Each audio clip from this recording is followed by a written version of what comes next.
Então, boa noite a todos, todas e todos que já estão aqui no nosso chat, né? Nossa comunidade do PPG Mate, a nossa comunidade do PIBID, que também está aqui. A gente estendeu o convite para os alunos do subprojeto do PIBID da Matemática. Estamos iniciando o primeiro fórum de 2025 do PPG Mate, hoje contando com a presença da professora Adriana Breda, né? E do professor Telestro também ligado à professora Adriana, né? Então, eles vão fazer uma fala para a gente, vão trazer um pouquinho dos estudos, das reflexões que eles têm produzido, enfim, nos últimos dias, que nem a prof comentou. E eu saúdo, então, todos aqui, que todos tenhamos um ótimo seminário agora, né, um momento de seminário muito bacana e que seja bem, digamos assim, frutífero, né, para a gente poder conhecer, se apropriar das ideias, para depois poder pensar sobre elas. Então já passo a palavra para a Adri também, para o Telestro, para vocês poderem fazer o momento de fala de vocês, e aí depois, ao final, a gente tem um momento mais, assim, de conversa, de seminário, assim, para poder fazer o fechamento. Tá? A nossa atividade ela é prevista para acontecer em até 1h30, né? Então, como os outros seminários têm acontecido, né? Para nós ter essa questão. Tem a questão de fuso horário, que também aqui está acontecendo, né? Está cada um num lugar, eu acho, aqui nessa conferência, então tem as questões do fuso horário, então a gente vai tentar não estender muito depois dessa 1h30 de seminário, tá? Então agradeço a Adri por ter aceito o convite, assim, terem, né, depois também estendendo o agradecimento ao Telestro, já por ter aceito também participar do nosso fórum aqui, aceito o convite, vir contribuir com o PPG Mate, né, já que agora estamos entrando nos 20 anos do PPG Mate esse ano, né, um ano de muitas comemorações, enfim, conquistas, né, ao longo de 2 décadas. E é isso, então eu passo a palavra para vocês e agradeço novamente o aceite. Obrigada, Rodrigo. Maurício também, obrigada. Com o Telésforo, nós organizamos a fala em praticamente 2 momentos, né? Então, eu faço uma primeira intervenção e depois o Teles, então, faz a continuidade da fala. Desejar a todos também um feliz 2025 e parabenizar, então, ali o programa, né, e também aos 90 anos da URGS, né, que recém foi celebrado também essa data importante. Eu vou compartilhar, então, a tela.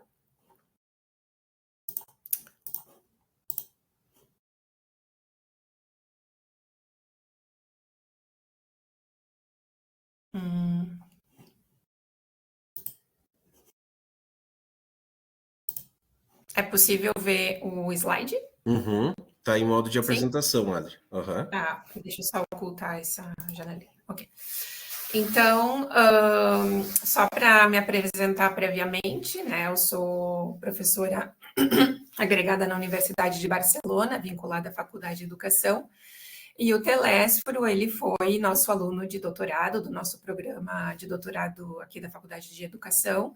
Ele finalizou a tese dia 20 de dezembro do ano passado, né, recém defendeu a tese, e agora também ele está incorporado como professor também na Faculdade de Educação.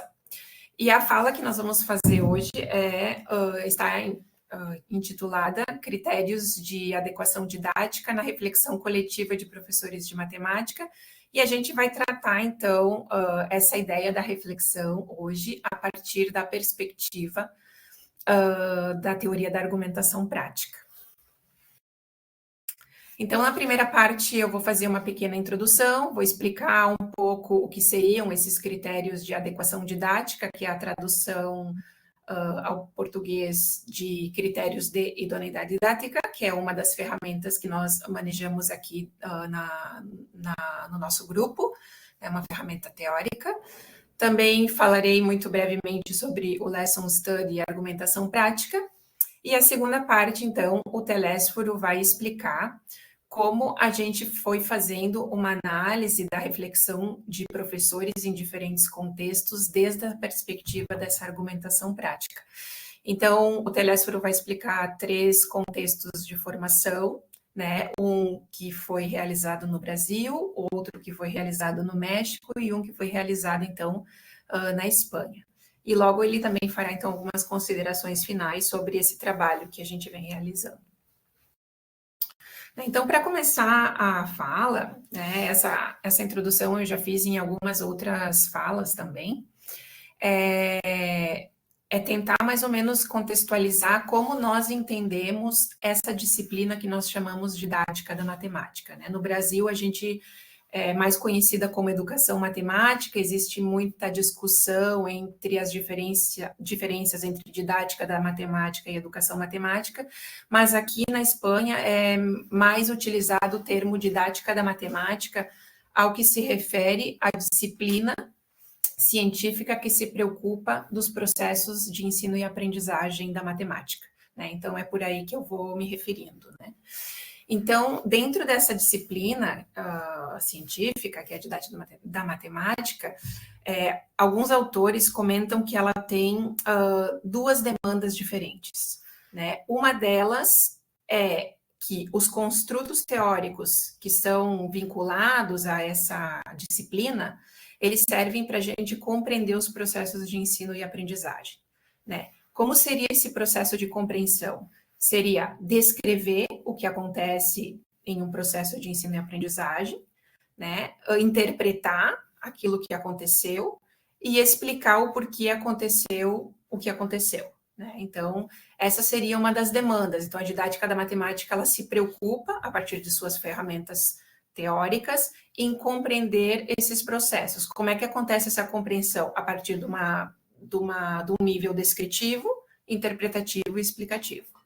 Mas, por outro lado, ela tem uma outra demanda que nem todas as teorias dentro da didática da matemática assumem, né? Que a gente chama que é uma demanda de tipo tecnológica, no sentido de que a didática da matemática, além de se preocupar em compreender os processos de ensino e aprendizagem dessa disciplina que é a matemática, ela também tem esse caráter de tentar melhorar esses processos ou aprimorar esses processos do ensino e aprendizagem da matemática. Então, nessa segunda demanda, seria aquele aspecto no qual nós valoramos os processos de ensino e aprendizagem. Por que valoramos? Para que aquilo que não funcionou ou que não saiu bem possa ser melhorado, digamos, num próximo futuro processo de ensino e aprendizagem, né? E uma das formas nas quais a gente pode tratar essa segunda demanda, né, que hoje eu vou me fixar um pouco mais dentro dessa segunda demanda, como se poderia melhorar esses processos de ensino e aprendizagem da matemática,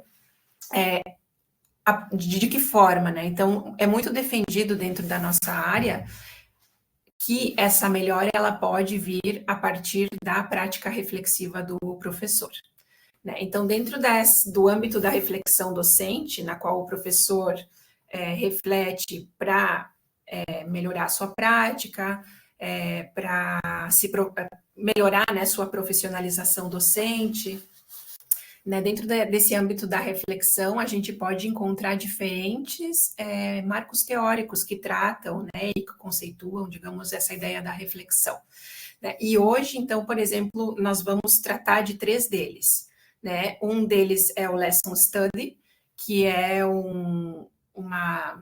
quase que uma metodologia, né, ou uma forma de trabalhar o desenvolvimento profissional docente, e também melhorar os processos de ensino-aprendizagem da matemática. Então, tem uma estrutura específica, né, na qual o Lesson Study funciona. Outra ferramenta são os critérios de adequação didática, que é também uma ferramenta que está vinculada ao tema da reflexão. E outro aspecto é o aspecto, então, da argumentação prática, que é o que nós vamos, então, focalizar também na fala de hoje, né? Então, nessa ideia de valorar os processos de ensino e aprendizagem, que é essa segunda demanda tecnológica da didática da matemática, nós encontramos, então, uma maneira, né, de trabalhar isso a partir da reflexão docente, e dentro da reflexão docente a gente tem diferentes aportes teóricos, né, diferentes olhares, vamos dizer assim, e hoje eu vou tratar, então, desses 3, que estão em negrito. Então, eu vou começar pelos critérios de adequação didática, e nós, aqui no nosso grupo, já há muitos anos, né, fomos fazendo experiências no âmbito da formação de professores, e nós fomos observando um fenômeno que a gente observa com uma certa regularidade, né? Então, por exemplo, se eu proponho para vocês, que são professores de matemática, né, ou futuros professores, né, os PIBidianos que estão por aí, uma tarefa, né? Eu vou propor para vocês essa tarefa, né? E a tarefa diz o seguinte: com estes polígonos e outros que se possam construir, responda as seguintes perguntas, né? E aí tem a letra A e a letra B, e depois uma reflexão que a gente chama de análise didático, né? A questão A seria: construa as filas da seguinte tabela, tomando como unidade de área o quadrado determinado pelos 4 pontos da trama. Então, se nós pegarmos a figura 1, a gente vai fazer a contagem ali dos quadradinhos e vai observar que a área é 7 unidades de área. Depois a gente vai colocar o que nos pede ali, que são os pontos interiores, e depois a gente coloca ali a metade dos pontos que fazem a borda da figura. Então, a gente vai contando e pega esse total, que seria 12 dividido por 2, que são 6. E a gente vai completando, né, toda essa tabela. E depois a gente vai ter ali um panorama de valores. E na questão B, eu poderia perguntar o seguinte, né? Se vocês encontram alguma relação entre a área, os pontos interiores da figura e os pontos da fronteira. E se vocês poderiam representar, digamos, essa relação de forma algébrica, né? Essa seria uma segunda pergunta que estaria relacionada, digamos, à tarefa. E depois uma reflexão se, por exemplo, vocês como professores ou futuros professores levariam essa atividade para uma aula de matemática. Se a resposta for sim, para qual nível educativo vocês acreditam que seja importante e por quê, né? E explicar as razões pelas quais vocês deveriam implementar essa atividade com os alunos, né? Ou não.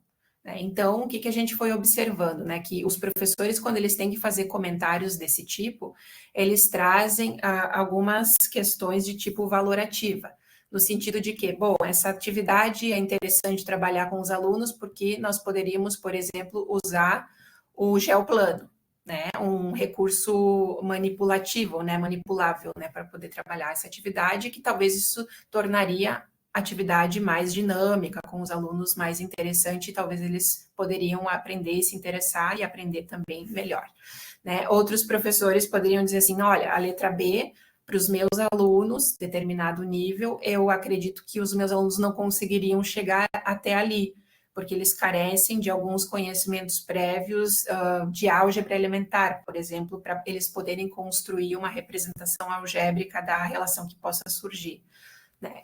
Outros professores podem dizer, eu acho interessante essa atividade porque a gente pode trabalhar 3 tipos de representação, né? A representação geométrica, a partir da construção da figura, a representação tabular e a representação algébrica, né? Então, cada professor vai dizendo se acha interessante, por que levaria, por que não levaria, vai atribuindo um certo juízo de valor e colocando características, né, qualitativas, no sentido também de dizer por que levaria ou não levaria essa atividade, né? Essa atividade ela está relacionada com o teorema de Pick.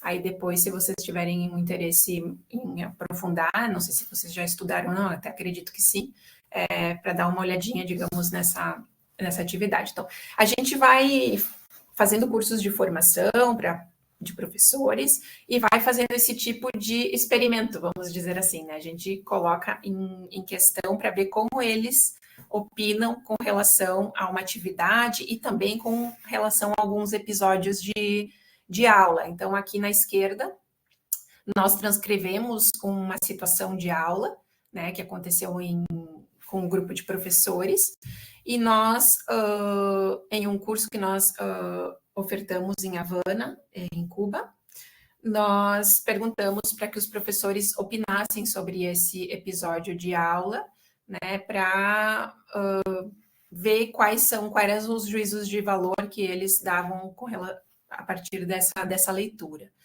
né? E também em outros contextos nós também aplicamos essa atividade que eu acabei de explicar para mostrar para vocês brevemente aqui. Então, o que a gente foi observando quando a gente foi fazendo esses cursos de formação e apresentando alguns episódios de aula, né? Teve um outro contexto também que nós fizemos algumas perguntas para futuros professores de diferentes países, para que eles opinassem como se poderia melhorar os processos de ensino e aprendizagem da matemática. A gente foi observando uma certa regularidade, né? E qual foi?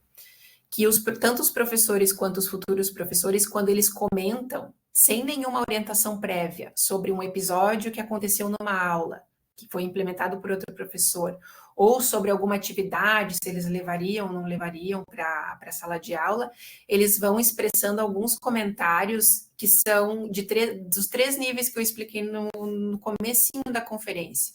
Comentários descritivos, eles fazem uma descrição daquilo que aconteceu na aula. Muitas vezes eles justificam, eles explicam por que aconteceu aquilo que aconteceu, e muitos dos comentários que eles fazem são de nível valorativo. Eles comentam, por exemplo, isso que o professor fez, por exemplo, não foi legal porque os alunos acabaram se desestimulando de finalizar a atividade, por exemplo, né? Quando às vezes o professor dá a resposta antes de deixar os alunos pensar. Então, assim, eles vão fazendo esses comentários, ou, por exemplo, esse recurso que o professor utilizou foi adequado, foi bem legal para os alunos aprenderem o Teorema de Pitágoras, né? Então, ali uma valoração com relação ao recurso que o professor utilizou. Então, a gente vai observando que existem esses 3 níveis ou tipos, né, de comentários. E as opiniões que eles trazem, esses professores, elas estão relacionadas à matemática, ao conteúdo matemático em si, a aspectos relacionados à aprendizagem dos alunos, né? Por exemplo, ao método de avaliação, ou se o professor considerou ou não considerou os conhecimentos prévios dos alunos, aí eles colocam isso às vezes como negativo ou positivo, né? Dependendo do contexto. Também fazem comentários com relação ao currículo, né? Ou alguns aspectos curriculares. Também com relação à gestão da aula, com relação ao uso de recursos e também com relação às questões emocionais, né, afetivas e de interesse dos alunos, digamos assim. Né? E isso a gente consegue observar que esses professores, eles apresentam diferentes tipos de conhecimentos em diferentes âmbitos, porque eles vão fazendo esses comentários dentro de diferentes aspectos, né? E quando a gente observa que as opiniões desses professores, elas têm um componente valorativo importante, a gente consegue inferir que esses professores, eles têm já propriamente, eles mesmos, alguns critérios que norteiam ou orientam sua própria prática, né? E esses critérios, muitas vezes, eles estão baseados em algumas tendências sobre o ensino da matemática, que nos dizem como deveria ser o seu ensino. E essas tendências, muitas vezes, elas são aprendidas na formação, né? Ou elas também são vivenciadas na experiência profissional desses professores, seja formação inicial ou continuada, né? Inclusive participação em congressos, leitura de artigos, né? E inclusive até nas bases curriculares, porque, por exemplo, a ideia de trabalhar a partir da resolução de problemas, ou de trabalhar a partir da construção do conhecimento e não de uma mecanização, né? Isso já é quase que como se fosse um discurso consolidado dentro do campo, né? E a gente também observa que algumas dessas tendências, elas provêm de alguns resultados das pesquisas relacionadas ao campo da educação matemática ou também de outras disciplinas como a psicologia da educação, né? E também muitas já estão concretizadas em princípios e também em bases curriculares. Por exemplo, trabalhar dentro da perspectiva da modelagem matemática, né? Ou considerar os aspectos culturais dos alunos, né? Então, também isso já é uma coisa que está bem consolidada em muitos currículos, né? E se nós pegarmos, por exemplo, a BNCC, a gente vai conseguir observar, às vezes até de uma forma mais diluída, né, também, e também de forma bastante explícita, algumas dessas tendências. Por exemplo, o uso das tecnologias da informação e comunicação, e agora, né, mais recentemente, o uso da inteligência artificial nos processos de ensino e aprendizagem da matemática. Então, esse fenômeno que a gente observou é que os professores, eles utilizam alguns critérios sobre como as aulas devem ser implementadas para que elas sejam cada vez melhores, né? E muitas vezes esses critérios, eles estão relacionados a essas tendências no ensino da matemática. Alguns autores, né, nós estávamos lendo uns artigos e tal, e a gente encontrou um deles que existem alguns autores que fizeram uma compilação de critérios com base nos resultados das pesquisas realizadas na nossa área, que possuem um amplo consenso dentro da didática da matemática. E uma dessas compilações que eles apresentam nesse artigo publicado em 2018 são os critérios de adequação didática. Né? Então, esses critérios de adequação, ele aparecem de uma forma implícita na reflexão dos professores, quando eles valoram um episódio ou quando eles justificam que uma proposta didática pode representar uma melhoria, né? Sem que eles tenham aprendido, então, essa ferramenta que eu agora explicarei para vocês. Então, os critérios de adequação didática, nós temos um artigo que nós publicamos em 2018, no qual ele está bem explicado, né, a origem desses critérios. Eles surgem tanto dos conhecimentos e resultados gerados pela comunidade científica, né, ao mesmo tempo também se considera essas tendências atuais no ensino da matemática e alguns princípios e estándares dos NCTMs lá dos anos 2000, né, que também foram considerados, digamos, para compilar esses critérios que a gente chama de critérios consensuais dentro do âmbito da didática da matemática. Né, então, nós temos 6 critérios, né? O primeiro está relacionado a se a matemática que a gente está ensinando é adequada ou não, o cognitivo é se os alunos estão aprendendo, né? O ecológico é se essa matemática que está sendo ensinada ela é útil, ela tem uma conexão desde o ponto de vista social e cultural do estudante, se os recursos são adequados, se os alunos estão implicados, né, nessa aprendizagem dessa matemática que se está ensinando, e se a gestão da aula ela é idônea ou ela é adequada ou até mesmo eficaz. E para cada critério, nós temos alguns componentes e alguns indicadores que nos ajudam a que eles sejam operativos quando a gente quer, por exemplo, fazer uma reflexão mais detalhada, ou quando a gente quer fazer uma análise de uma reflexão de um professor, né? Nós também usamos essa ferramenta como ferramenta de análise de dados também no âmbito da pesquisa. Né? Então, eu vou exemplificar apenas um deles, né? E, inclusive, até eu estive na URGS em dezembro, e fiz um curso ali junto ao Instituto de Matemática com o Rodrigo, e nós especificamos bem a questão dos erros e das ambiguidades, né, que são os dois primeiros componentes da adequação epistêmica. Profundizamos nesse curso que foi realizado em dezembro do ano passado.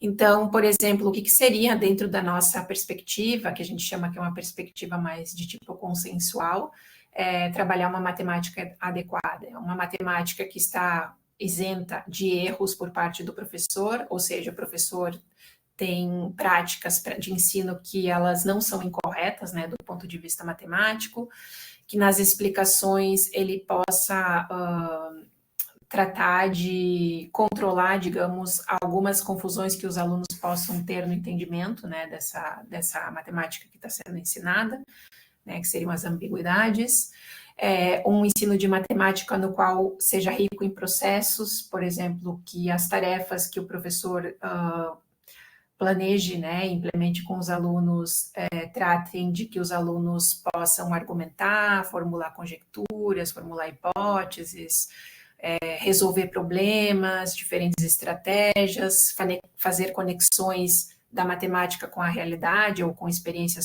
fora, digamos, do mundo da matemática, né, ou conexões dentro da própria matemática, como trabalhar com diferentes representações, por exemplo, né? E que essa matemática ela também seja representativa, né? Que se possam trabalhar diferentes significados do mesmo objeto matemático, suas propriedades, definições, procedimentos, diferentes problemas para trabalhar diferentes significados de um mesmo objeto matemático. Então, que ela seja, assim, digamos, que mostre toda a complexidade, digamos, desse objeto matemático, desse conteúdo matemático que você está trabalhando. Né? Então, esses critérios, né, nós partimos dessa perspectiva que eles foram construídos a partir desses consensos, né, dentro do âmbito da educação matemática, e eles nos ajudam a orientar o processo e também fazer uma avaliação, uma valoração da adequação desse processo de ensino e aprendizagem. E, por outro lado, que talvez seja a principal razão dessa ferramenta, ela permite que o professor faça uma reflexão sobre a sua prática e oriente, então, o aprimoramento dessa prática em determinado contexto. né? E nós também trabalhamos no nosso grupo cursos de formação nos quais nós ensinamos esses critérios no âmbito da formação de professores em diferentes níveis, graduação, pós-graduação, cursos de formação continuada em diferentes países, né? Então, esses critérios, eles nos ajudam, digamos, dentro desse aspecto, né? Principalmente para essa questão de organizar e trabalhar o âmbito da reflexão dos professores, né? Por outro lado, nós no nosso grupo, nós também usamos esses critérios como uma ferramenta teórico-metodológica para analisar, digamos, processos de ensino e aprendizagem da matemática, né? Tanto para episódios curtos de aula, como para, inclusive, avaliar até livros de texto, algumas diretrizes curriculares, outros programas de formação de outras naturezas, né? Também nós trabalhamos com esses dois âmbitos dentro dessa ferramenta. Mas o principal é que ela permite ali uma reflexão mais detalhada, mais estruturada com relação aos processos de ensino e aprendizagem. Então, nesse âmbito de promover a reflexão docente, né, para a melhora, em 2021, nós conseguimos um projeto no qual a ideia era combinar 2018 até 2021, esse projeto foi financiado pelo Estado espanhol com cofinanciação da União Europeia, e era um projeto que tinha o intuito de combinar dois âmbitos, né, ou duas teorias, duas ferramentas que trabalham a reflexão dos professores, que é a Lesson Study, que eu vou explicar um pouquinho, bem brevemente depois, e esses critérios de adequação.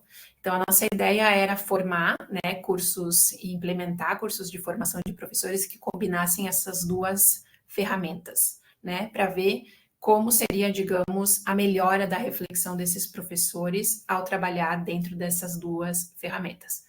Por que o Lesson Study? Porque o Lesson Study é uma metodologia que permite um espaço de reflexão coletiva, né? Esse projeto nós já finalizamos, o coordenador foi o professor Font, né? Eu fazia parte da equipe de investigadores do projeto, e nós temos, então, uma página web no qual aí temos as principais publicações, os objetivos do projeto, né? E tá tudo bem organizadinho.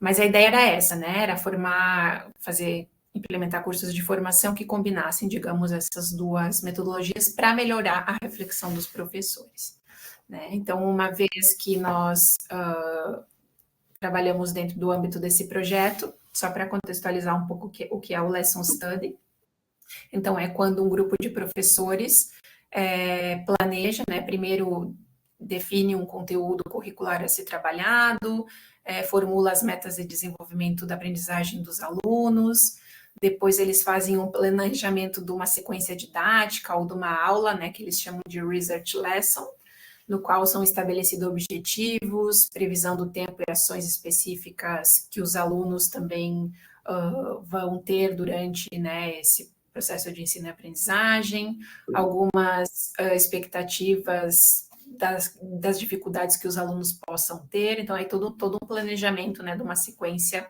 de aprendizagem ali, que os professores fazem de forma coletiva.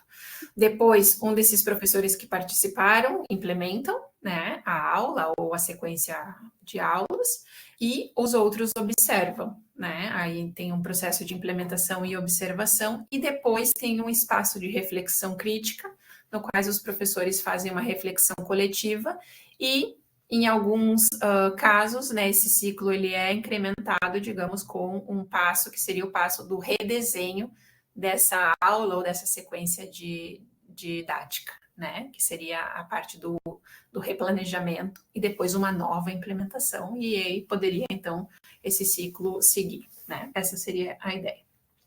Então, aqui eles trabalham, digamos, de forma coletiva, né? O grupo de professores pode ter especialistas, pode ter orientador pedagógico, pode ter especialista em algum tema também participando desse grupo de professores, né? Então, durante esse projeto, nós trabalhamos nessa ideia.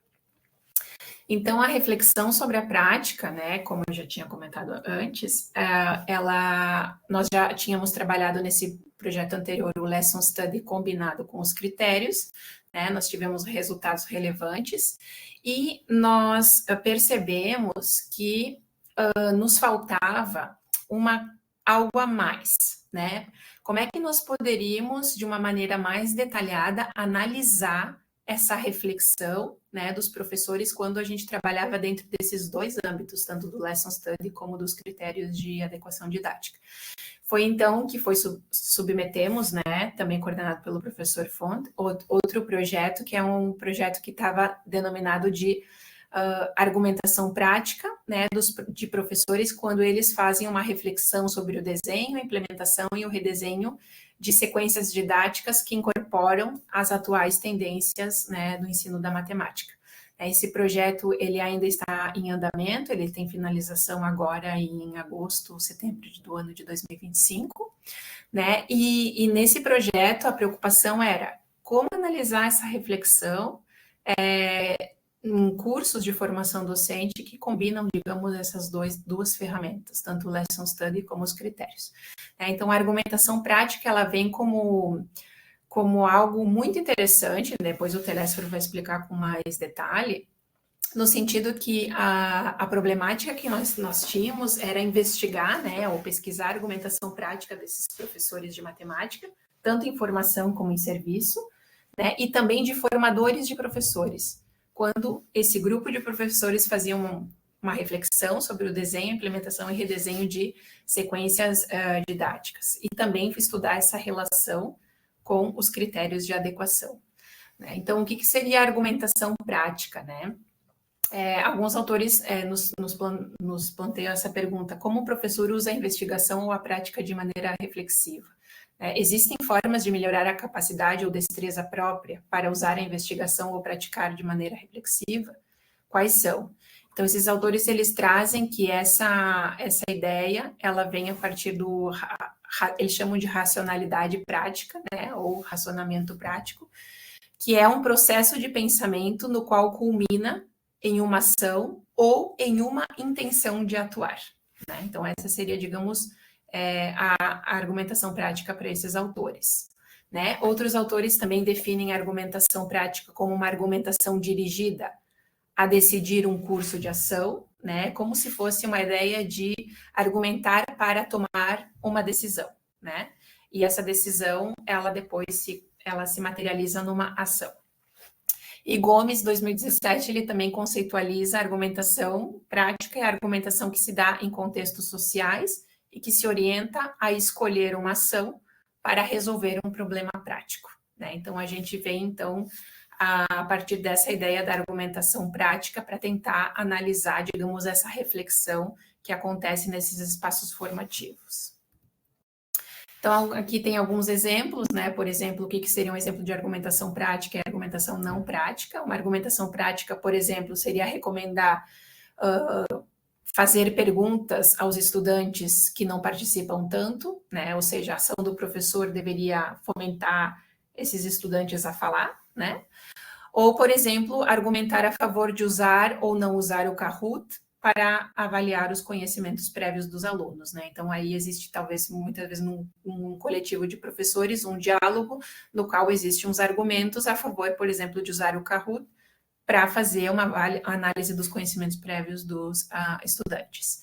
E um exemplo, por exemplo, de argumentação não prática é de dizer por que existe um erro matemático num processo de ensino. Agora, se a gente modificasse essa ideia e dissesse, e tivesse um argumento no sentido de que como se poderia sanar esse erro matemático num processo de ensino, aí essa argumentação não prática já poderia passar a ser uma argumentação prática. Eu acho que agora, então, o Telésforo entra, que o Teles, então, vai explicar agora com mais detalhe como funciona, então, digamos, essa ideia da análise da argumentação prática da reflexão dos profesores que nós trabajamos. Bueno, muchas gracias. Ahora voy a presentar 3 estudios donde mostramos la relación identificada entre la argumentación práctica y los criterios de idoneidad didáctica. Estos 3 estudios tienen diferentes características, pero todos están considerados dentro del contextos de formación para profesores de matemáticas o clases de matemáticas, y las iré mencionando las características particulares de cada estudio. El primer estudio es titulado Didactic Teachability Criteria that Emerge in the Future Teachers' Practical Argumentation. Este estudio está publicado en la revista CETETIQUEM. La siguiente, por favor. El objetivo de este estudio fue investigar los criterios de idoneidad didáctica que emergen en la argumentación práctica de futuros profesores que participan en un ciclo de Lesson Study, en el cual planificaron una clase sobre geometría plana para estudiantes de educación infantil. Aquí quiero resaltar que los futuros profesores que participan en este ciclo no conocen ni utilizan los criterios de idoneidad didáctica en ningún momento, por lo cual el análisis de estos criterios es una emergencia implícita de estos, ¿no? Entonces son futuros profesores que no conocen los criterios y vamos a analizar cómo emerge los criterios de idoneidad didáctica y cuál es la relación con la argumentación práctica. Siguiente, por favor. Para este análisis, el marco teórico es la argumentación práctica, los criterios de idoneidad didáctica, el modelo ideal de la pragmadialéctica y el modelo de Turing. Estos dos últimos marcos teóricos son específicamente los que utilizamos de argumentación para analizar la argumentación práctica. Voy a explicarlos a continuación. El modelo ideal de la pragmadialéctica lo utilizamos para estructurar una argumentación, en nuestro caso, argumentación práctica. Esta estructura se hace de los diálogos que analizamos, identificamos 4 etapas. Bueno, idealmente 4 etapas. Algunas veces pueden suceder o no algunas de estas etapas. En la etapa de confrontación es donde se establece una diferencia de opinión entre participantes. En la etapa de apertura se refiere a los puntos de partida de discusión y se asignan roles. Normalmente es un protagonista y un antagonista, quien defiende y ataca los puntos de vista, digamos así. En la etapa de argumentación, el protagonista, quien propone alguna premisa, defiende su punto de vista y en la etapa de conclusión se alcanza la resolución de la diferencia de opinión, si está a favor del protagonista o a favor del antagonista. Una vez que identificamos un episodio de argumentación práctica, donde identificamos una acción que se propone, en la etapa de argumentación vamos a representar los argumentos prácticos que identificamos con el modelo de Turing, que a continuación explicaré. El modelo de Turing nos sirve para representar los argumentos, en particular en nuestro caso, para representar los argumentos prácticos. Este modelo tiene 6 elementos. Los datos se conectan con una premisa mediante una garantía. Esta garantía, que funciona como regla de inferencia de datos a premisa, se tiene en cuenta respaldos. Un refutador es un caso de excepción donde la garantía no va a conectar a los datos con la premisa. Un calificador modal nos dice la fuerza con la que se obtiene la premisa del argumento, con palabras como normalmente, posiblemente o generalmente o seguramente.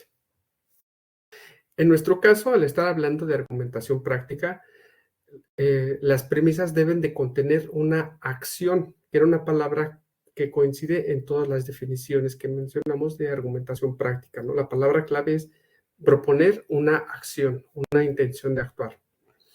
Y en nuestro caso, los respaldos pueden ser, o consideramos que pueden ser de 3 tipos: conocimientos de los profesores, directrices curriculares o resultados de investigación.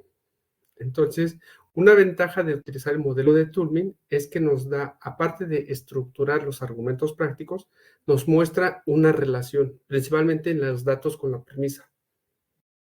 La siguiente, por favor. Entonces, estos 2 modelos los utilizamos para estudiar y estructurar la argumentación práctica. Respecto a los aspectos metodológicos de este estudio, el contexto es un ciclo de Lesson Study sobre figuras geométricas planas. El objetivo en este ciclo fue identificar y analizar los criterios de los estudiantes para clasificar figuras geométricas cuando crean arte con bloques lógicos. En este ciclo participaron 9 futuros profesores de educación infantil del sur de Brasil que no conocen los criterios de idoneidad didáctica, una especialista en el Lesson Study, quien guiaba todo el ciclo. Este ciclo consta de 9 sesiones que fueron videograbadas para su análisis. Y para el análisis, primero, dentro de las discusiones del ciclo, identificamos episodios de argumentación práctica, donde se propusieran acciones. Una vez identificados estos episodios, los estructurábamos con el modelo ideal de la pragma dialéctica, con las 4 etapas. Y después, en la etapa de argumentación, estructurábamos los argumentos prácticos con el modelo de Turing. Y el último paso era, ya que teníamos los argumentos prácticos representados con el modelo de Turing, relacionarlos con los criterios de idoneidad didáctica, que era el objetivo de este estudio, bueno, de todos los estudios en general. Para el análisis, vamos a presentar los resultados de los análisis de 2 episodios. El primer episodio está en la etapa de currículum y metas del ciclo de Lesson Study. En esta etapa analizamos la sesión donde se elegía un material para la clase y donde se estableció un objetivo.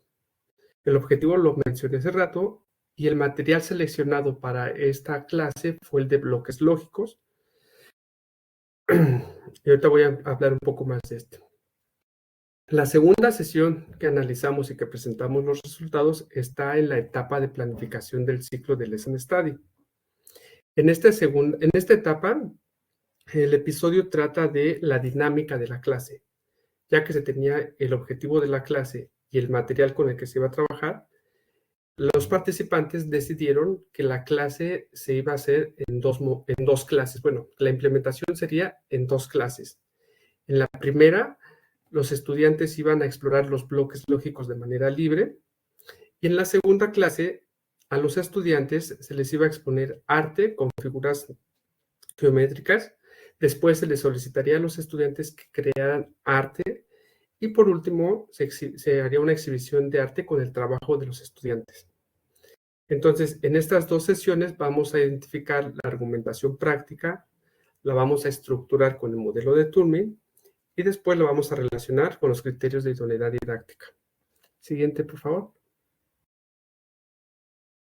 Les voy a mostrar un ejemplo de cómo identificamos un argumento práctico. Esta fue en la primera sesión para decidir qué material utilizar.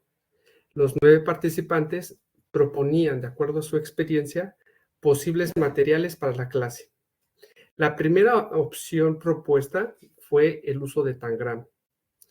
El participante que propuso el Tangram comentó, entre algunas cosas, que este era bueno porque servía para trabajar el proceso de exploración y de construcción en los estudiantes, que se podía promover la autonomía en los estudiantes, que el proceso de clasificación también se podía trabajar, que a los estudiantes les gustaba este material y que se podía trabajar arte.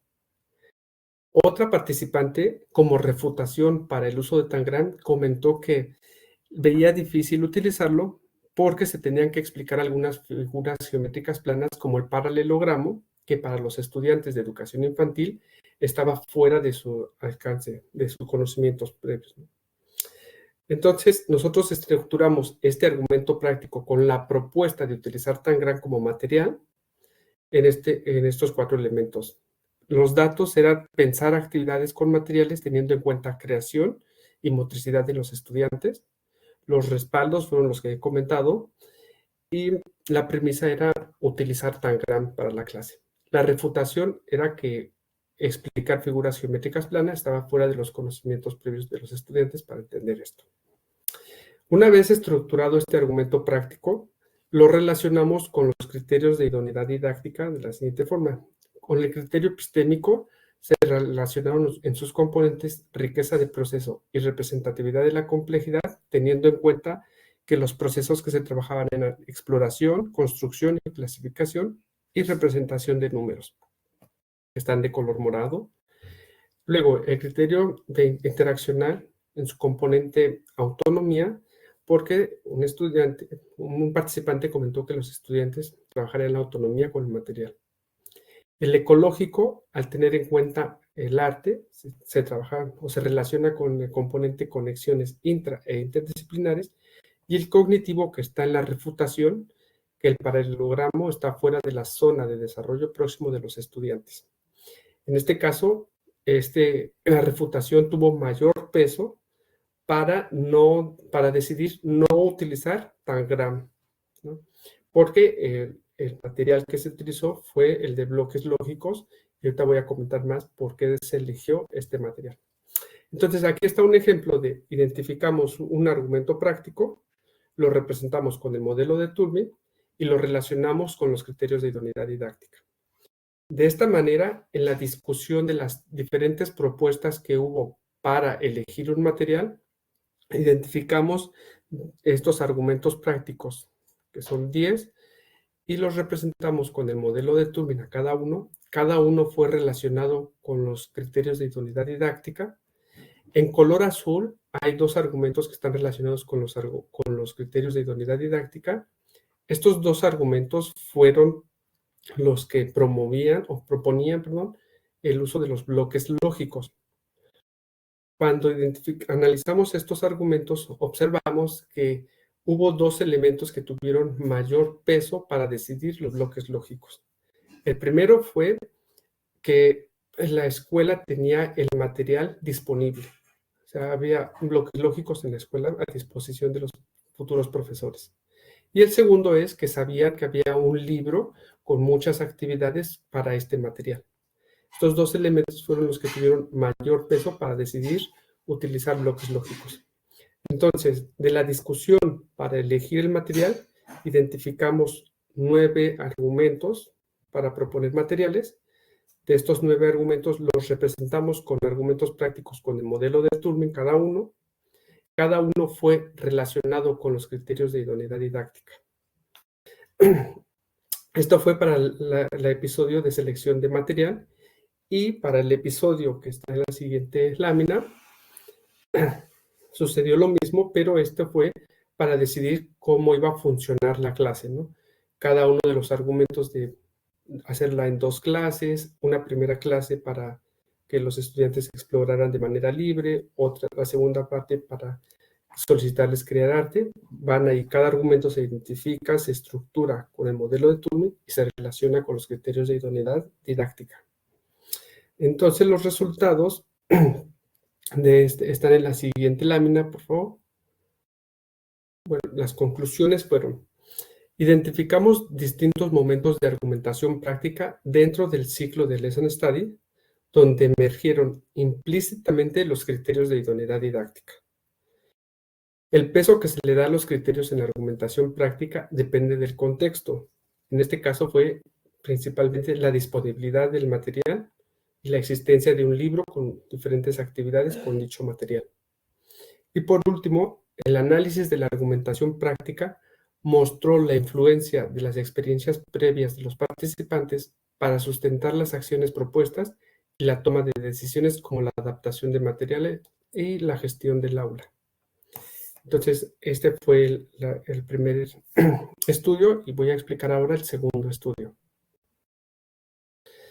Bueno, el segundo estudio es titulado Reflexión docente sobre la enseñanza de la introducción a la derivada en un proceso de instrucción. Está publicado en las actas del primer Congreso Internacional de Didáctica de las Matemáticas, y el objetivo está en la siguiente lámina, que es identificar la argumentación práctica docente que emerge de la reflexión docente guiada por los criterios de idoneidad didáctica en el análisis y valoración de una clase implementada en un curso de formación docente que combina el Lesson Study y los criterios de idoneidad didáctica. En este objetivo quiero resaltar 2 cosas. Primero, las 2 participantes de este ciclo son profesoras de matemáticas en servicio, a diferencia del estudio anterior, que eran futuros profesores. Y otro es que en este estudio las profesoras aprendieron los criterios de idoneidad didáctica en este curso que se implementó. En el otro ciclo no conocían ni utilizaban los criterios de idoneidad didáctica. Aquí los aprendieron en el contexto de este curso. Entonces, siguiente, por favor. En este estudio, el marco teórico es criterios de idoneidad didáctica y en argumentación tenemos dos referentes teóricos. La argumentación práctica y la trayectoria argumentativa. Voy a explicar la trayectoria argumentativa nada más en la siguiente lámina. Bueno, primero, para representar el episodio de argumentación o los episodios de argumentación que identificábamos, hicimos una adaptación de la propuesta de Ramos para describirlos. Primero identificábamos una acción propuesta y una vez que identificábamos esta, tratábamos de estructurar el diálogo identificado con todos los elementos que están enlistados aquí de la trayectoria argumentativa. Un proponente, un oponente, una moción argumentativa y la pretensión de validez.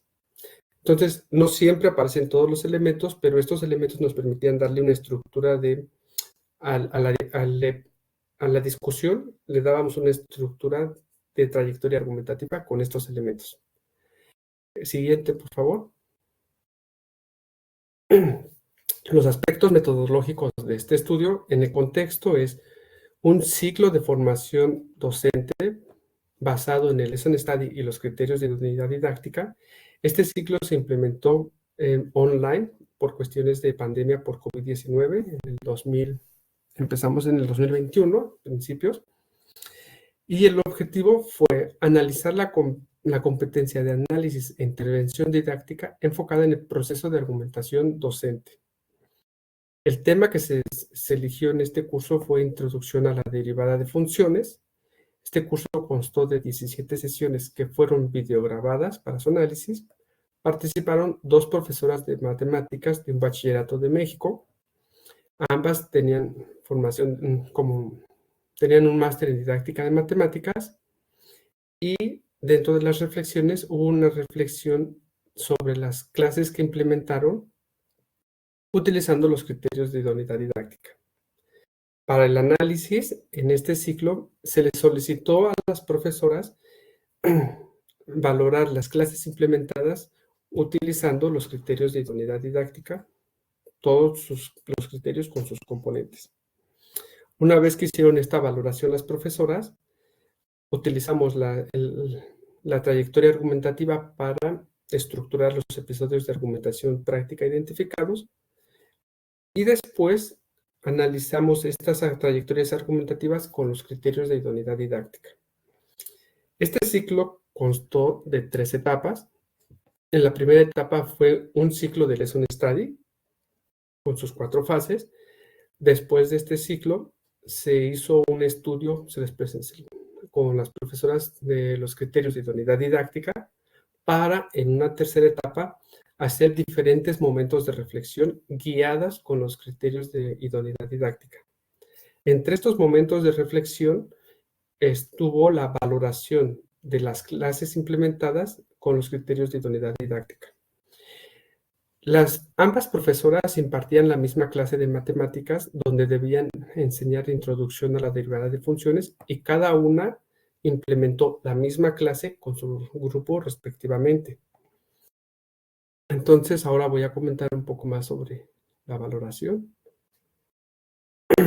Bueno, entonces, cada profesora utilizó todos los criterios de idoneidad didáctica para valorar las clases implementadas con cada uno de los componentes de los criterios. Por ejemplo, en la primera imagen está, una de las profesoras valoró su clase teniendo en cuenta el criterio ecológico con su componente conexiones intra e interdisciplinares. En esta valoración se identificó un argumento práctico donde la propuesta era en no introducir situaciones interdisciplinares. En este caso fue no relacionar la derivada con conceptos de física. Y una de las razones era porque en el momento de introducir el tema de derivadas, si se tenían en cuenta temas con física, por ejemplo, se invertía mucho tiempo. Y ellas decían que no les convenía eso. Entonces, este argumento práctico se relacionaba con el criterio mediacional con su componente tiempo. Así, resumiendo este ejemplo, se valora la clase con el criterio ecológico, con su componente intra e interdisciplinares. En esta valoración se identifica un argumento práctico donde la acción propuesta es no introducir situaciones interdisciplinares relacionadas con física en este caso, y este argumento se relaciona con el criterio mediacional con su componente tiempo. De manera similar con los otros componentes, por ejemplo, el de innovación didáctica, se identificó un argumento práctico y este argumento práctico se pudo relacionar con otro criterio de idoneidad didáctica, y lo mismo con el ejemplo del criterio mediacional. Entonces, siguiente, por favor. Bueno, las conclusiones en este estudio es: la argumentación práctica emerge de la solicitud de utilizar los componentes de los criterios de idoneidad didáctica para valorar sus clases implementadas y proponer acciones de mejora. Aquí está una relación que pudimos identificar. Otro punto es que los CID promueven una amplia reflexión docente. Esto es porque en el primer momento del ciclo de Lesson Study, sin los criterios de idoneidad didáctica, las profesoras cuando reflexionaban no invertían tanto tiempo y tampoco relacionaban tantos temas. O sea, eran menos temas y menos tiempo. En la tercera etapa del curso, ya con los criterios de idoneidad didáctica, cuando se les pide a las profesoras reflexionar, el tiempo era mayor y además los temas que tocaban eran más porque tenían como referencia los criterios y sus componentes. La tercera conclusión es: los tipos de acciones que se proponen durante la reflexión son de tres. El primer tipo son acciones de mejora sobre las acciones realizadas. Acciones nuevas que no habían tenido en cuenta y que después de reflexionar las identificaban y las proponían. Y otro, eliminar acciones realizadas, como el primer ejemplo que comenté hace rato. Por último, la reflexión conjunta tiene la ventaja de compartir y complementar ideas y experiencias. Muchas veces durante la valoración y otros momentos de reflexión, algunos conocimientos y experiencias de una profesora eran nuevos para la otra profesora.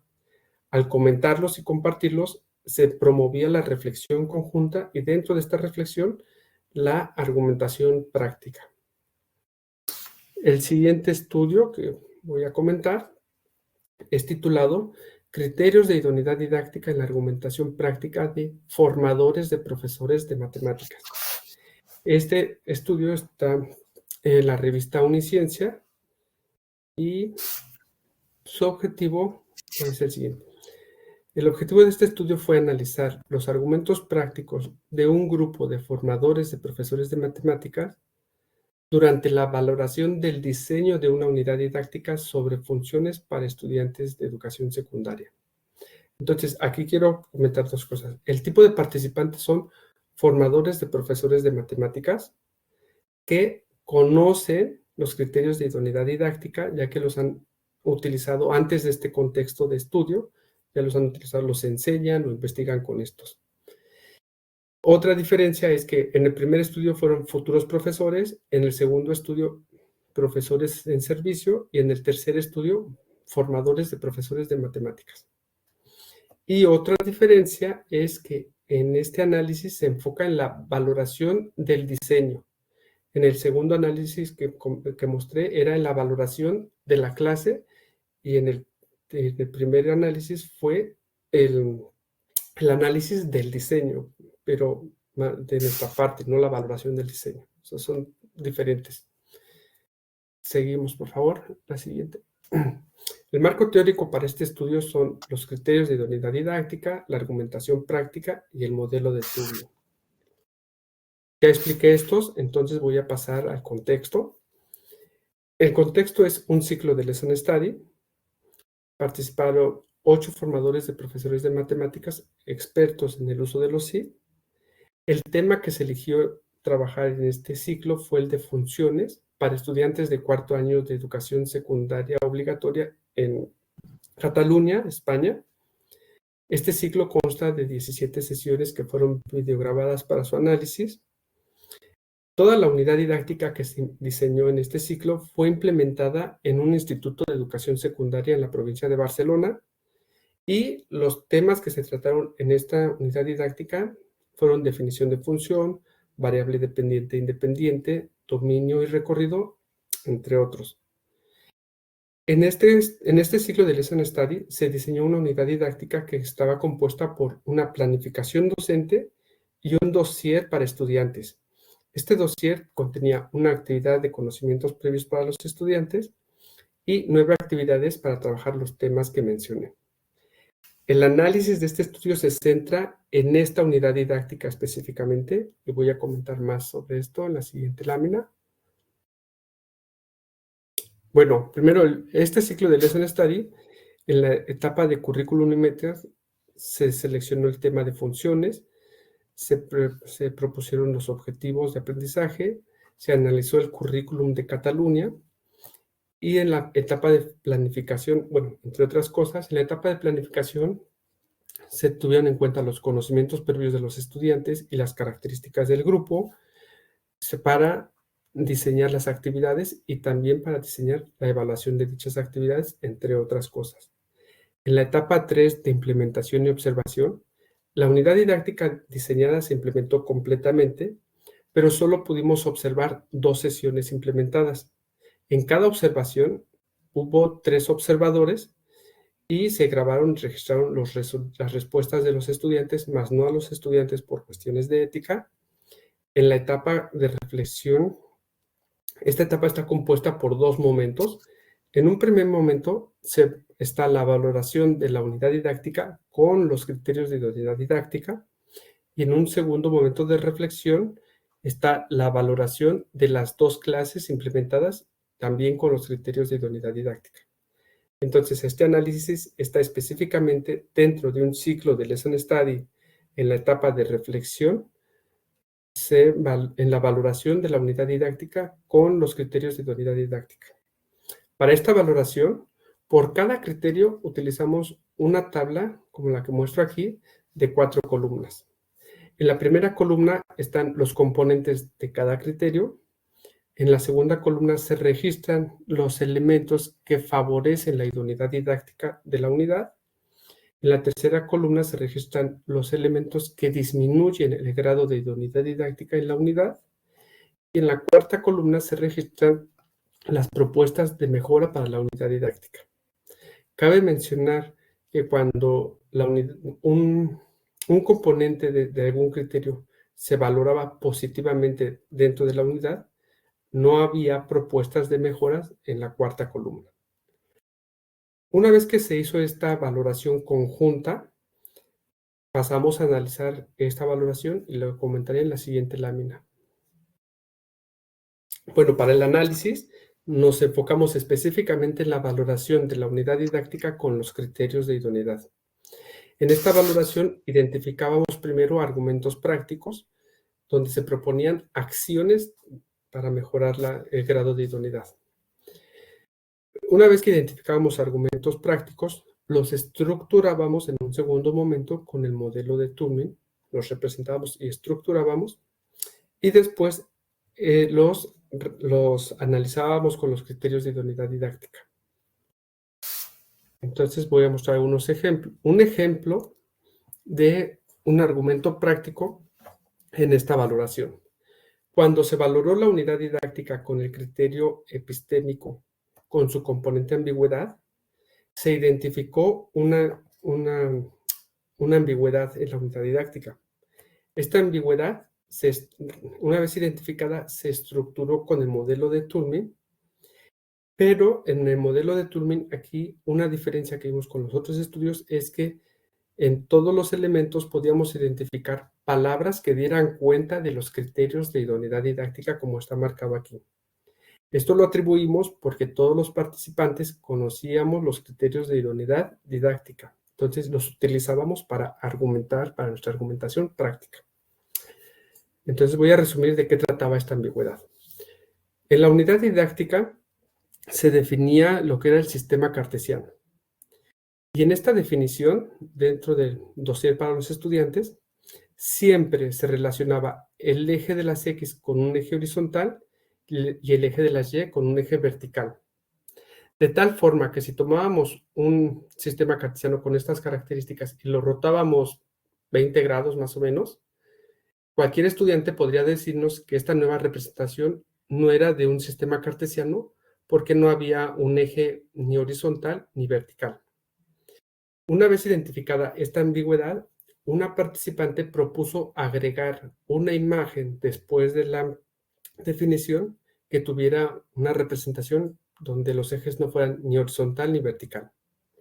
Otro participante comentó que no era necesario agregar otra imagen y que era suficiente agregar la palabra normalmente dentro de la definición. Es decir, poner normalmente el eje de las abscisas se relaciona con el eje horizontal y el eje de las ordenadas con el eje vertical. Lo que se decidió hacer está en la premisa, que fue cambiar en el texto para los estudiantes la definición del sistema cartesiano por un texto donde se da un procedimiento para dibujar el sistema cartesiano. Con este cambio en el texto, se controlaba e incluso se evitaba dicha ambigüedad. La garantía en este argumento fue: debemos intentar controlar la ambigüedad. Esta garantía está porque siempre que se estudian los criterios de idoneidad didáctica, se sabe que siempre van a haber ambigüedades en un proceso de enseñanza y aprendizaje, pero que estas deben de ser controladas o evitadas. Los respaldos para este argumento son de dos tipos. El uso de la palabra normalmente tiene que ver con el conocimiento y experiencia del participante que lo propuso, y el segundo respaldo es el conocimiento del componente de ambigüedades del criterio epistémico, que todos los participantes lo tenían. Entonces, este es un ejemplo de identificación de un argumento práctico, representación con el modelo de Turing, y aquí la relación está, los criterios de idoneidad didáctica aparecen en los elementos del modelo porque son conocidos por los participantes. Siguiente, por favor. Bueno, las conclusiones de este estudio es, primero, la relación entre los criterios de idoneidad didáctica con los argumentos prácticos es que los criterios de idoneidad didáctica se utilizaron para identificar elementos de la unidad didáctica que funcionan como datos en los argumentos prácticos. En segundo lugar, los criterios de idoneidad didáctica se utilizan como respaldos, ya que los participantes conocen los criterios de idoneidad con cierta profundidad. Y por último, permitieron generar garantías específicas para proponer una acción en la premisa de los argumentos prácticos. La segunda conclusión es respecto al uso de los componentes de los criterios de idoneidad didáctica para la valoración de la unidad didáctica y generar argumentos prácticos para proponer cambios.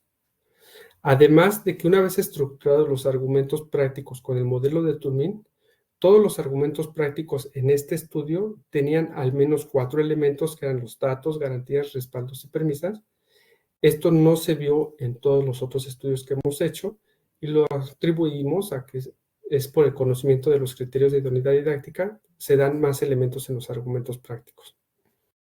Por último, en la argumentación práctica durante la valoración, se puede concluir que los criterios de idoneidad didáctica son generadores de argumentos prácticos, y un segundo punto es que son elementos centrales en la estructuración de los argumentos prácticos. He presentado los 3 estudios en diferentes contextos con diferentes participantes, y unas conclusiones generales son: primero es que con estos estudios mostramos que existe una relación entre la argumentación práctica y los criterios de idoneidad didáctica dentro de la reflexión docente.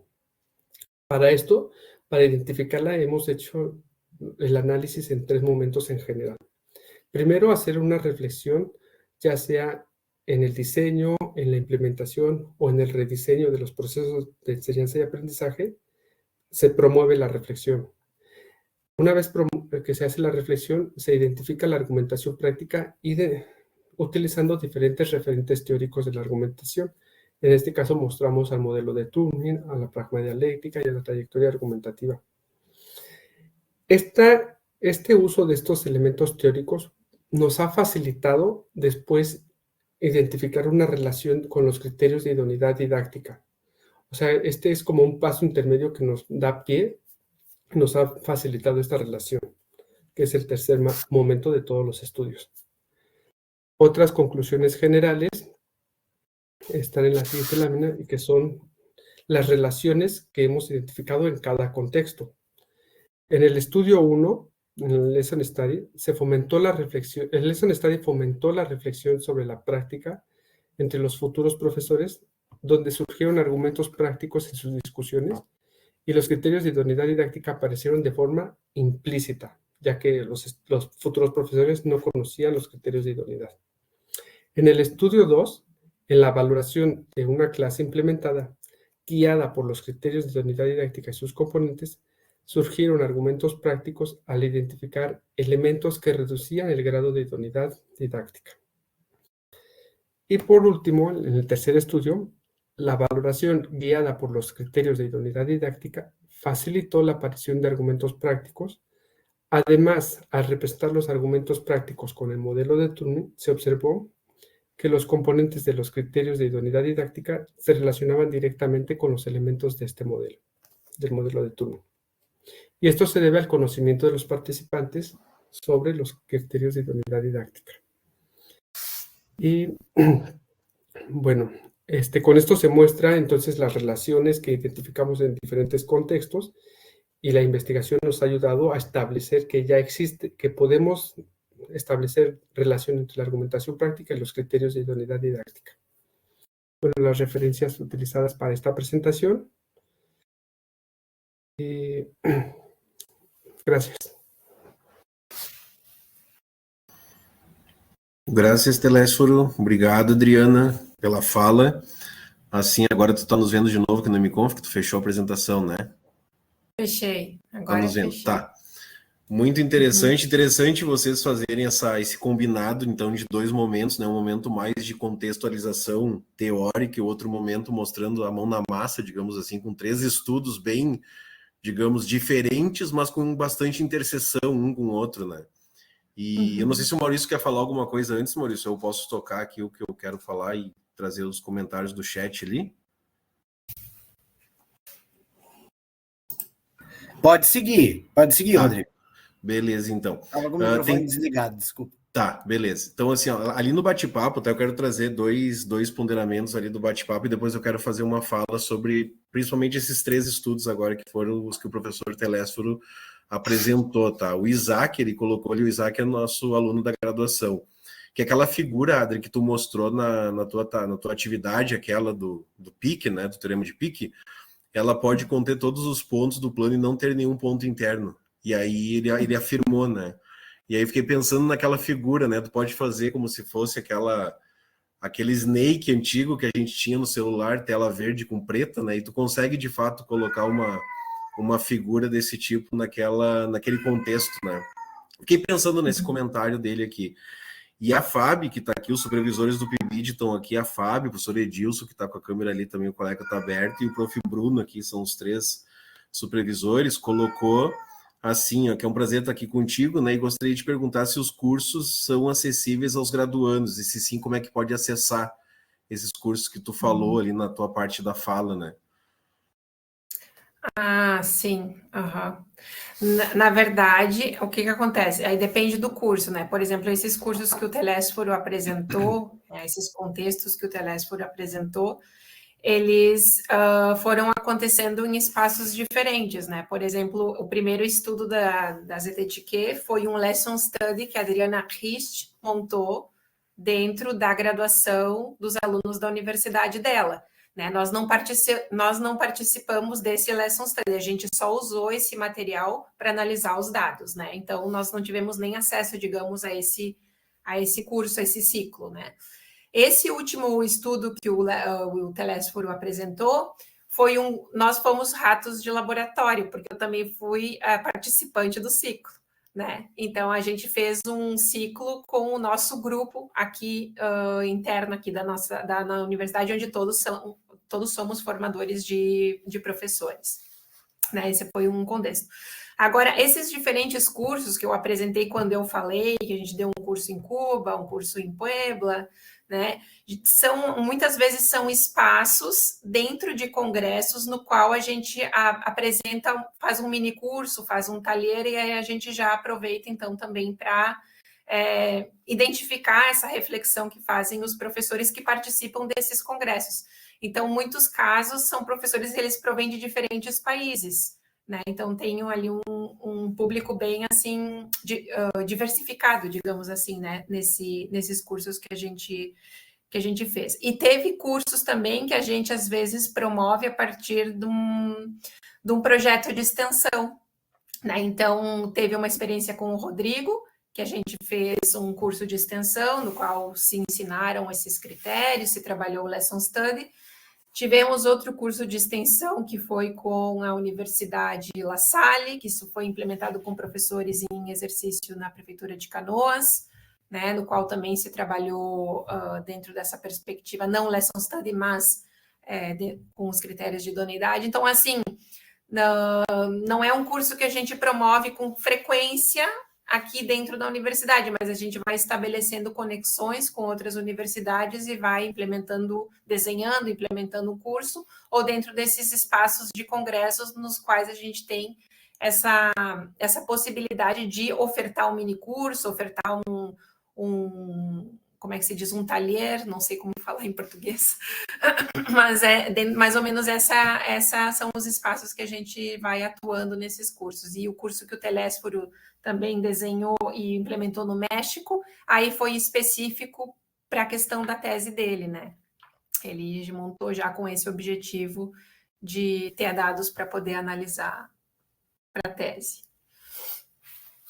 Sim, e aí eu queria deixar registrado que, inclusive, a atividade que tu mencionou na graduação que nós fizemos em dezembro, inclusive essa de hoje aqui na pós, ela faz parte de um intercâmbio, né, entre a URGS e a Universidade de Barcelona como é que vocês definem aí Agora eu não lembro direito. A gente chama de estadia internacional. Estadia internacional, isso. Então, trata-se de uma estadia internacional. Então, na graduação, na minha turma de graduação, eu fiz uma atividade com a Adri, ela estava na ocasião no Brasil, nós fizemos uma atividade onde nós discutimos, então, os erros, ambiguidades, fizemos toda uma exploração. Então, essa atividade hoje também, ela faz parte de um contexto dessa estadia internacional junto com a Universidade de Barcelona. Então, essas atividades, elas vão acontecendo nessas parcerias e colaborações, né? A tese que a Adri comentou desse curso de extensão que eu estava junto foi a tese da Viviane Umes, que nós fizemos em 2020, o curso de extensão ali junto com os profs e tal, e nós abrimos para a comunidade. Então, são essas ações e essas parcerias que vão se desenhando ao longo do tempo, né? Então, acho que vai na linha do que a Fábio perguntou, não se trata de algo periódico, de algo fixo, digamos, que é sempre dentro de um currículo. E o ponto que eu queria trazer sobre as apresentações dos estudos do Prof. Telésforo ali, que ele trouxe para nós, o primeiro estudo ali que foi com os professores dos anos de educação infantil, enfim, interessante que aquela linha de argumentos que tinham ali, tinham argumentos que não se ligavam aos critérios, né? Tinha argumentos ali que estavam vazios, eles não tinham nem o pontilhado ligado lá nos critérios em cima, né? Tinha uns que tinham 4, tinha linha contínua, linha tracejada, e outros sem nada. Isso me chamou a atenção também. Então, eu fiquei curioso, acho que eu vou atrás depois disso para também, se tiver no estudo ali explicado. No artigo, Rodrigo, o artigo ele está publicado em inglês e em português. Esse artigo da ZTTQ, né, do número organizado pela Adriana. E no artigo está bem especificado, até a gente recebeu uma crítica dos avaliadores que ficou muito extenso. O artigo, e eles pediram para a gente recortar os diálogos. Só que o que acontece? Se nós recortássemos os diálogos, não ia ficar entendível para o leitor a estruturação dos argumentos. Então, no artigo, se vocês acessarem o artigo, tem boa parte do diálogo entre os participantes do Lesson Study, né, os futuros professores, e depois a gente consegue, a partir desse diálogo, estruturar os argumentos. Aí o que falou o que o outro falou, e como é que chegou, então, a tomada de decisão de usar, vamos usar os blocos lógicos e não vamos usar o Tangram, por exemplo. Né? Porque o Tangram ele foi muito elogiado pelos participantes. Mas, no final das contas, houve outras outras características que se sobrepuseram à valoração que eles faziam do Tangram para usar os blocos lógicos, que eram principalmente duas. A primeira, que tinha o material disponível na escola, então era mais fácil de usar. Ali seria, então, conectado ao critério de recursos, ao critério de meios, né, dentro dos critérios de adequação didática. E o outro era a questão de que existia um livro que foi publicado que tinha mais de 150 atividades para trabalhar com os blocos lógicos. Então, ali também tinha um outro material disponível que ajudaria os professores a o que fazer com os blocos lógicos, né? Então, por essas duas principais razões, que são os recursos, né, o livro e o material, no que os professores acabaram decidindo usar os blocos lógicos, mesmo dizendo que o Tangram, a princípio, poderia ser um material melhor do que os blocos lógicos, no discurso dos participantes. Sim. Então, esse tipo de análise que a gente tentou fazer foi conectando, então, identificando ali os critérios nesse estudo. Como eles não conheciam os critérios de adequação didática, eles surgiram, digamos, como se fosse implicitamente no discurso dos professores. Achei muito legal aquela identificação visual que vocês fizeram com as cores ali, mostrando na fala ali e linkando do lado com as cores, onde é que o critério estava aparecendo. Achei muito legal aquela identificação ali. E sobre o terceiro estudo... que fez, ficou bem didático. Ficou bem, não, eu queria uma correspondência bionívoca instantânea, né, com a imagem. Ficou muito legal, porque daí tu já pega a fala do professor e tu já marca ali onde tu fez, identificou e já relaciona. E quanto ao terceiro estudo, assim, quando eu estava ouvindo o prof. Telésforo, ou Teles, enfim... Oi? Queria agregar solo un poco. Claro. Que esta imagen de las líneas discontinuas y las líneas continuas de relación entre los argumentos y los criterios, al final lo que está escrito es una representación de lo escrito en el documento, porque después de estructurar los argumentos prácticos en el trabajo, hay una sección de análisis con los criterios de idoneidad didáctica y ahí se va mencionando específicamente y explícitamente cómo relacionábamos los argumentos con los criterios, ¿no? Entonces, esta lectura permite ver cómo, o nos hacía ver como que nos daba representar los argumentos prácticos con el modelo de Turing, nos hacía fácil relacionar después, en un segundo momento, los argumentos con los criterios de idoneidad didáctica. Y la lectura nos ayudó mucho esto. E sobre o terceiro estudo, falando das funções e do plano cartesiano, durante a tua fala ali, que tu estava trazendo dos eixos e tal, me retomou uma questão. Quando eu era aluno do ensino médio, eu tive lá, né, lembrei agora no seminário, uma dificuldade lá na física do primeiro ano a entender aqueles referenciais do plano inclinado, quando o professor colocava os eixos lá e saía daquela zona de conforto da matemática, que o padrão normal era o eixo X horizontal e o Y vertical, e eu tinha sempre trabalhado com aquilo daquela forma. E lá na física, o professor, claro, não era o mesmo professor, né? Lá era um professor e na matemática era outro. E lá na física, o professor ia colocar os problemas de bloco inclinado, aqueles problemas clássicos da mecânica do ensino médio, e ele colocava lá o referencial, colocava uma hora o X para cima, o X para baixo, né, e colocava ali, aqui tem a força, né, tem a força gravitacional, aqui, e aquilo lá até você entender aquela mecânica, aquela lógica ali de que o referencial, ele tanto faz para onde ele está apontando, né, tem hora que é melhor o X ficar apontando para trás, para cima, e ele sai do usual, é isso que eu quero dizer. E aí foi um desconforto enorme quando eu estava no ensino médio, superar a barreira desse conhecimento na física, porque era muito fora do usual, né? E aí na fala ali que vocês estavam trazendo, vocês trouxeram isso, né? De você categorizar ou você normalizar os eixos, né? O horizontal e o vertical, e o quanto isso é forte para o aluno. O aluno vai construir aquilo e vai carregar aquilo, né? Vai cristalizar aquele conhecimento de uma certa forma, de que depois a parte de você ter uma certa flexibilidade sobre esse vertical e horizontal não é tão trivial de se alcançar, né? E isso eu vivenciei na prática lá, 20 e tantos anos, Guaraná com rolha, né? Então, Aqui, quando eu ouvi vocês falando ali, quando o prof. Telésforo trouxe esse exemplo, assim, na hora me deu um gatilho, voltei no tempo, lá mais de 20 anos, e lembrei dessa experiência que eu tive no ensino médio, que era sofrível entender problemas que não era usual o X na horizontal e o Y na vertical, e que lá nem era mais X e Y também, eram outras coisas. E daí tinha trigonometria, enfim, né? Naqueles problemas da física lá do ensino médio. O Maurício está levantando a mão, agora que eu vi a mensagem ali. Pode falar, Maurício, tranquilo. Eu queria parabenizar, né, Adriano e Teles. Eu acho que a fala foi muito potente. A minha pergunta ficou agora na resposta da Adriana, né, que eu fiquei pensando, imaginando o fato de ter um grupo que dialoga e que é muito interessante essa questão de atribuir, né, construir critérios e dizer, não, vamos usar os blocos lógicos porque temos na sala, tem na escola e tem um livro com 200 atividades. Embora nós acreditemos que o Tangram fosse mais potente, digamos assim. A minha pergunta nessa fala ficou... como é que vocês estão lidando em relação a essa quantidade de dados, né? Ou se estão lidando, porque talvez não seja um objeto de interesse, ou não tenha emergido algo assim, né? O fato da autonomia do professor, né? No sentido assim, bem, tudo bem, o grupo criou esse critério, é melhor nós adotarmos os blocos lógicos. Mas aí eu digo, não, eu não vou adotar, eu vou lá para o Tangram, mesmo que seja mais difícil, eu não tenha, eu vou atrás do Tangram e vou desenvolver o meu com o Tangram, vou sair desse, o que o grupo decide. Tem isso, não tem, como está sendo lidado? Essa é a minha pergunta.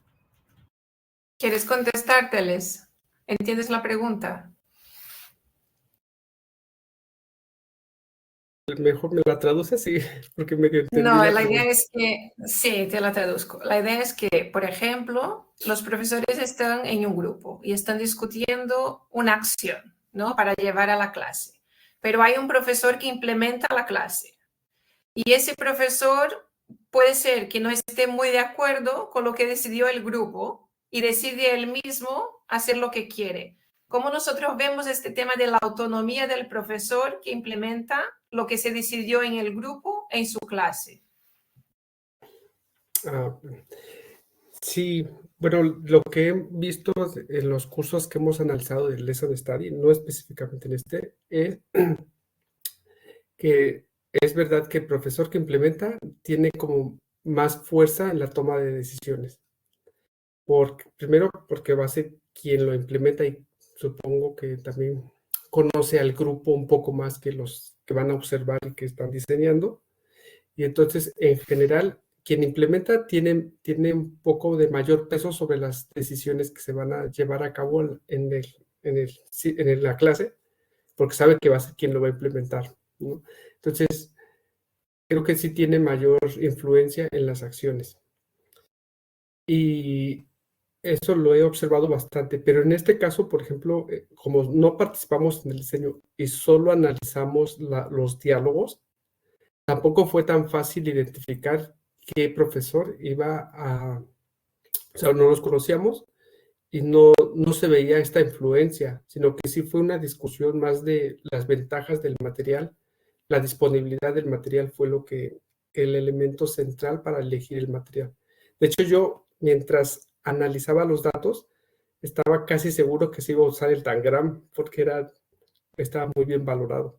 Y me sorprendió que no se utilizara y creo que fue por la disponibilidad del material. Pero no sé si contesté un poco a la pregunta. A ideia, deixa eu só complementar o que eu entendi, o que o prof. Telésforo falou. A ideia não é impor, né? Eu acho que a ideia é fazer um consenso, e a partir de um consenso, dentro de a argumentação prática tem isso, você tem os dois lados da situação, você tem os que vão argumentar e os que vão refutar, e você vai criar um consenso. Na linha do que o Maurício perguntou, aquele que não se sentiu, digamos, acolhido pela escolha do bloco lógico e quis usar o Tangram, ele teria que usar ele usaria o Tangram contrariando o consenso ou não?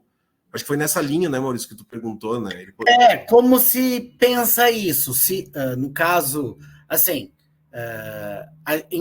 eu entendo que a análise não teve isso, porque a proposta é fazer esse consenso, e creio que há um acordo didático em que o consenso é esse. Eu não concordo muito, mas tá bom. Eu vou pela maioria. Né? A minha pergunta se relaciona a outras questões enquanto teoria. Né? Vamos supor que a forma de lidar com isso é, de fato, que o grupo entre em consenso, sempre essa ideologia, esse é o movimento que se defende, ou do tipo, não, se caso algum tenha uma predileção e queira, mesmo contrariando, ter uma posição crítica mais elevada e dizer, não, a gente vai incentivar que faça isso mesmo. Se ele tiver condições para fazer, acha melhor, ele analisa, faz a análise e entende que aquele outro material é melhor, então vamos incentivá-lo a fazer, ao invés de dizer, não, o grupo, o coletivo é mais forte, ou a análise crítica e a posição didática individual, por vezes ou não, é o preponderante. É isso que eu gostaria de saber em termos teóricos, como eles, inclusive, entendem isso, né? Ou se, nunca pensei nisso, agora está na hora de pensar, não sei, né? A gente... É uma pergunta. Na verdade, o que a gente fez essa análise que a gente faz, né? Por exemplo, que nem foi esse exemplo ali dos blocos lógicos, mesmo que foi o primeiro estudo. Né? Nesse caso, por exemplo, a gente não analisou a implementação que fez nenhum dos professores, eram futuros professores que estavam decidindo o planejamento, digamos assim, né? dessa sequência de aulas, né? Para trabalhar figuras geométricas planas com alunos da educação infantil.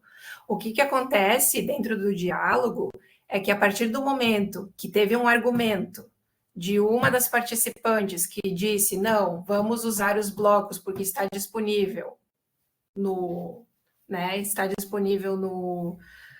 na instituição, e que temos um livro, porque dentro da discussão dos professores surgiu, mas o que a gente vai trabalhar com os blocos lógicos? Onde é que nós vamos encontrar atividades? Que eles não tinham ideia, eram professores em formação, né? Informação inicial. Quando fechou o diálogo ali, que teve uma pessoa que falou isso, né? Que tem um livro, que tem tantas atividades e que tem um material disponível, ninguém mais falou nada. Tipo, não teve mais uma discussão, uma refutação com relação a essa ideia e uma volta para dizer que o Tangram, não, mas espera aí, vamos construir, né, atividades com o Tangram. E ficou assim. E daí, então, essa foi a decisão que acabou sendo tomada, porque não teve outro contra-argumento para decidir que não fariam isso e fariam aquilo. Né? Em alguns casos acontece isso, e aí a decisão é tomada a partir de uma falta de refutação.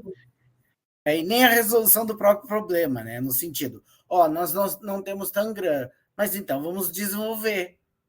Vamos construir o nosso Tangram. Se o Tangram nós analisamos antes e vimos que é melhor, então por que não desenvolver o Tangram, né? Tudo bem que os blocos lógicos, para um outro momento didático, que ele seja o melhor, então nós vamos buscar esse material, vamos usá-lo, beleza.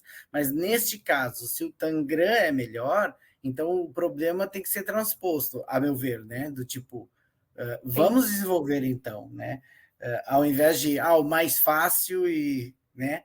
Eu não sei. E nesse caso, nós como investigadores, não tivemos interferência nesse ciclo. Sim, né? Nós simplesmente tivemos um olhar de fora para analisar justamente esse tema da argumentação prática. Né? E teve outros casos, né, de cursos que nós participamos, mas ainda a gente não estava nessa onda assim, de trabalhar no tema da argumentação prática, no qual a gente observou que, por exemplo, o professor que implementa em um lesson study, ele tem um maior peso na tomada de decisão. No curso que nós fizemos com o Rodrigo, teve toda uma discussão entre usar números irracionais e não para trabalhar o teorema de Pitágoras. né? E a professora, que era a regente da turma, disse que os alunos dela não tinham condições naquele momento de trabalhar os números irracionais. Só que, é claro, essa foi uma análise muito superficial que a gente fez. A gente não fez uma estruturação dos argumentos a partir da argumentação prática, mas ali a gente observou que a regente da turma teve um peso nessa decisão de não aumentar, digamos, a demanda matemática, teria que diminuir porque os alunos tinham uma debilidade ali no tema cognitivo. Então, ali a gente conseguiu observar num ciclo. Outras coisas que a gente também consegue observar é que, em alguns casos, a decisão ela é tomada não talvez só pelo consenso, mas sim porque tem uma pessoa que participa do ciclo que ela tem um poder argumentativo maior, né? E ela consegue argumentar melhor. E ela acaba convencendo os outros participantes. Né? Às vezes é uma pessoa que já tem um certo prestígio, né? Ela tem um conhecimento maior com relação aos outros participantes, com relação ao poder tema, de persuasão, mais experiência. Oi? Poder de persuasão. Também poderia ser, dependendo do ciclo de quem participa, pode ter um melhor argumento e tem um poder de persuasão maior, e aí a tomada de decisão ela não vem por essa noção do consenso mais ingênuo, que a gente até poderia pensar, mas sim por uma questão mais, vamos colocar entre aspas, de persuasão ou poder, não sei, talvez assim. Que também pode acontecer. Beleza, e a muito gente obrigado, observou Adriana, isso acontece. Solo agregar un obrigado. punto respecto a esto de en las discusiones críticas, teóricamente partimos de un consenso igualitario. O sea, teóricamente se parte de esto. Se considera que se decide por el mejor argumento, no por la persona, pero sí que hemos visto, esta es la teoría, ¿no? En la pragmadialéctica comentan varios puntos para que sea una discusión crítica. Y el principal es que pues haya cierta igualdad, respeto, y de ahí partimos. Sí que hemos observado en los cursos que sucede esto, pero hay una como cordialidad académica que cuando sucede que un profesor no está de acuerdo con otro profesor, hemos observado como dos cosas, que uno es, no sigue discutiendo, o sea, no entra en la discusión, critica se detienen por cierta cordialidad, o argumenta y da el argumento por qué no está de acuerdo con un material, y entonces el oponente tendrá como la responsabilidad de contraargumentar. Pero sí hemos visto que cuando no están de acuerdo algunas personas, por esta cordialidad académica que existe, o sea, en teoría partimos de la igualdad entre todas las personas y elección del mejor argumento, no por la persona, sino por el argumento. Esa es la teoría, desde la pragmadialéctica.